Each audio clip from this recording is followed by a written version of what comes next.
So I'm in line to get my oil changed at Jiffy Lube. And I thought, I have a minute. We could talk about this.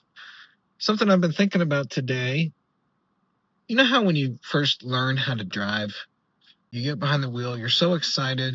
You're excited to learn how to drive, and you were kind of tense. You were hyper aware of every little thing you were doing, or trying to be aware, or maybe not aware, and popping curbs and wrecking the car. But driving was all of these little steps put together. And then over time, as you drive more and more, you sort of stop thinking about that stuff and it becomes habit.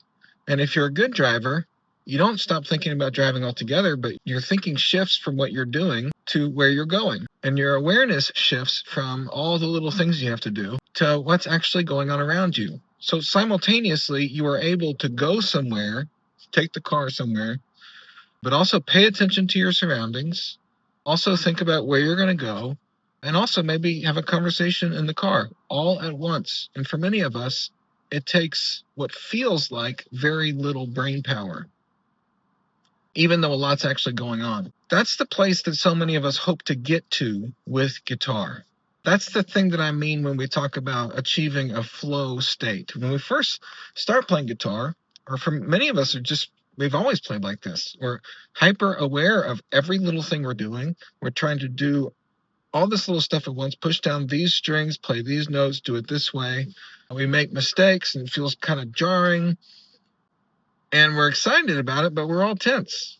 And we want to get to the place where we can just relax. And instead of thinking about every single note, what we can think about is what's going on around us. The music, other musicians, if you're playing in a band. And you can think about where you want to go, how you want to express yourself, what you want to do in a solo coming up.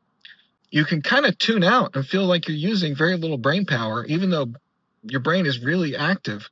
But it's because you know what you're doing. Big question is, how do we get there? How do you achieve that flow state? And I think the answer is something about the same way you achieved it when you were driving. It takes practice, but also it takes us being able to practice and then kind of sit down on the inside. Chill out. Practice awareness. I'd love to hear what you think about this. I think it's a pretty good analogy. And I kind of think it helps me think about a path to not just getting to the flow state myself, but telling other people how to do it. I'd love to hear what you think.